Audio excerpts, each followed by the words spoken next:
எதிர்க்கட்சித் தலைவர் உதயநிதி ஸ்டாலின் கைது செய்யப்பட்டு தற்போது தஞ்சாவூர் அழைத்து செல்லப்பட்டு வருகிறார். திமுக தொண்டர்கள் ஆங்காங்கே போராட்டத்திலும் ஆர்ப்பாட்டத்திலும் ஈடுபட்டு வருகின்றனர். இது குறித்த கூடுதல் விவரங்களோடு செய்தியாளர் ராஜகுமரன் இணைப்பில் உள்ளார். ராஜகுமரன், முழுமையான விவரங்கள் என பதிவு பண்ணலாம். இரட்டை அர்த்தத்தில் அருவருக்கத்தக்க வகையில் பேசினார் என்பதாக தமிழக வெற்றிக் கழகத்தினுடைய மகளிர் அணியினரால் புகார் அளிக்கப்பட்டு தஞ்சை கிழக்கு காவல் நிலையத்தில் வழக்கு பதிவு செய்யப்பட்டிருக்கின்றது. எனவே இந்த வழக்கில் ஆஜராவதற்காக தற்பொழுது உதயநிதி ஸ்டாலினை காவல்துறையினர் தஞ்சாவூரிலிருந்து வந்தவர்கள் இன்று காலை கைது செய்து காவல்துறை வாகனத்தில் அழைத்து செல்கின்றார்கள். புறப்பட்ட பிறகு ஒலக்கூர் காவல் நிலையத்தில் மட்டும் சற்று நேரம் நின்று கிட்டத்தட்ட ஒரு 25 நிமிடங்கள் உதயநிதி ஸ்டாலின் ஓய்வெடுத்துக் கொண்டு அங்கே உணவருந்துவதற்கு அனுமதி வழங்கப்பட்டிருந்தது. இப்பொழுது விழுப்புரம் உள்ளிட்ட அந்த நகரங்கள் வழியாக அவருடைய வாகனம் சென்று கொண்டிருக்கின்றது. அவரை அழைத்து செல்லக்கூடிய வாகனம். திமுகவை சார்ந்தவர்கள் பல்வேறு இடங்களிலும் போராட்டத்தில் ஈடுபட்டிருக்கின்றார்கள். இன்றைக்கே விசாரித்துவிட்டு இன்றைக்கே விடுவித்து விட வேண்டும் என்று நீதிமன்றம் அறிவுறுத்தி இருக்கின்றது. என்றாலும் கூட திமுகவினர் தொடர் போராட்டத்தில் ஈடுபட்டிருக்கின்றார்கள். முக்கியமாக இந்த வாகனம் எந்த பகுதியில் செல்லுகின்றதோ அங்கே வாகனத்தை மறித்து போராட்டத்தில் ஈடுபடுவதற்கு திமுகவினர் முற்பட்டு வருகின்றார்கள். ஏனென்றால் உதயநிதி ஸ்டாலின் இருக்கக்கூடிய அந்த வாகனம் செல்லக்கூடிய வழியில் எல்லாம் திமுகவினர் தங்களுடைய மாவட்டங்கள் சார்பாக நிறைய பேர் வருகை தந்து ஆங்காங்கு போராட்டத்தில் ஈடுபட்டு கொண்டிருக்கின்றார்கள். பொன்முடி உள்ளிட்டவர்கள் எல்லாம் விழுப்புரம், கள்ளக்குறிச்சி மாவட்ட எல்லை பகுதியிலே போராட்டத்தில் ஈடுபட்ட முனைந்தார்கள். ஆனால் காவல்துறையினர் போராட முற்படக்கூடியவர்களை உடனுக்குடன் அப்புறப்படுத்திவிட்டு அவர்களை அங்கிருந்து வெளியேற்றி கொண்டு விட்டு எதிர்க்கட்சி தலைவர் உதயநிதி ஸ்டாலினை தொடர்ந்து தஞ்சாவூருக்கு அழைத்து சென்று அவரை காவல் நிலையத்தில் வைத்து விசாரணை செய்வதிலேயும் முனைப்பு காட்டி வருகின்றார்கள்.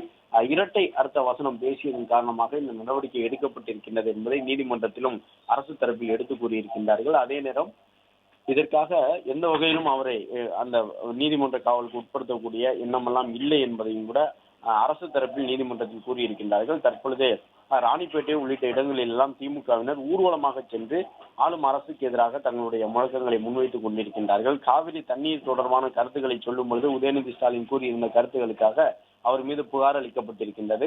அதே நேரம் வெட்டி ஒட்டி திரிக்கப்பட்ட அடிப்படையில் தன் மீது புகார் அளிக்கப்பட்டிருப்பதாக எதிர்க்கட்சித் தலைவர் உதயநிதி ஸ்டாலினும் குற்றச்சாட்டுகளை முன்வைத்துக் கொண்டிருக்கின்றார்.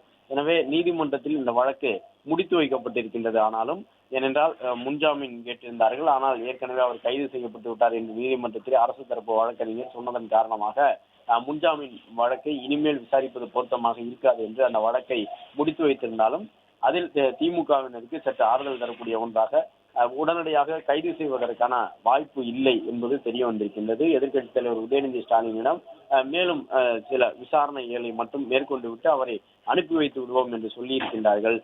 காவல்துறை தரப்பிலும் அதை உறுதி செய்திருக்கின்றார்கள். தஞ்சாவூர் கிழக்கு காவல் நிலையத்தில் வைத்து விசாரிக்கப்படுவார் அல்லது வேறு எங்கேனும் ஒரு இடத்தில் காவல்துறையினர் வைத்து விசாரிப்பார்கள் என்று எதிர்பார்க்கப்படுகின்றது.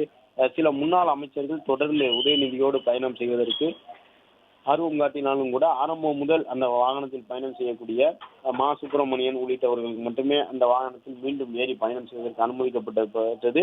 ஒலக்கூர் காவல் நிலையத்திலே ஏவா வேலு உள்ளிட்டவர்கள் KN நேருவோடு சென்று உதயநிதி ஸ்டாலினை சந்திப்பதற்கு முயற்சித்திருந்தார்கள். ஆனால் அதற்கு அங்கே இருக்கக்கூடிய காவல்துறையினர் அனுமதி வழங்கவில்லை. தடுப்புகளை ஏற்படுத்தி பேரிகார்டு மூலமாக தடுப்புகளை ஏற்படுத்தி கயிறுகளை கொண்டு தடுப்புகளை ஏற்படுத்தி அங்கே இருந்து திமுகவினரை வெளியேற்றியிருந்தார்கள்.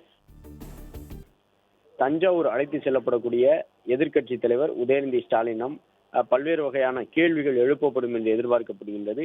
தமிழக வெற்றிக் கழகத்தினுடைய அதிகாரப்பூர்வ சமூக வலைதள பக்கத்திலும் எதிர்க்கட்சி தலைவர் உதயநிதி ஸ்டாலின் அவர்களை குறிப்பிட்டு தங்களுடைய கருத்துக்களை எல்லாம் வெளிப்படுத்தி இருக்கின்றார்கள். மேகதாது என்றால் என்னவென்றே தெரியாதவர் உதயநிதி ஸ்டாலின் என்று தமிழக வெற்றிக் கழகத்தின் சார்பில் உதயநிதி அவர்களை விமர்சித்திருக்கின்றார்கள். தனி மனித வக்கிரத்தை தியாகமாக சித்தரிப்பதற்கு தமிழ்நாடு முழுக்க பொது சொத்துகளுக்கு சேதத்தையும் வன்முறைகளையும் கலவரத்தையும் திமுக தூண்டி வருகின்றது என்று தாவேகா சார்பிலே தங்களுடைய விமர்சனத்தை முன்வைத்திருக்கின்றார்கள். திமுகவினுடைய இன்றைய தியாக முழக்கம் என்பது அடேங்கப்பா என்று சொல்வது போன்று இருக்கின்றது என்பதாக தமிழக வெற்றிக் கழகத்தினுடைய சமூக வலைதள பிரிவின் சார்பில் அதிகாரப்பூர்வமாக இந்த ஒரு அறிக்கையை வெளியிட்டிருக்கின்றார்கள். கடந்த சட்டப்பேரவை தேர்தல் வரை திமுக கூட்டணியிலிருந்து தற்பொழுது திமுக கூட்டணியை விட்டு வெளியேறி சென்றிருக்கக்கூடிய கட்சிகளும் கூட, குறிப்பாக இந்த இந்திய யூனியன் முஸ்லீம் லீக் உள்ளிட்ட கட்சிகள், இடதுசாரி கட்சிகளும் கூட உதயநிதியினுடைய பேச்சு பிளே ஸ்டோர் மற்றும் ஆப் ஸ்டோரில் இருந்து பாலிமர் செயலியை QR கோடு மூலம் பதிவிறக்கம் செய்யுங்கள். செய்திகளை உடனுக்குடன் பெறுங்கள்.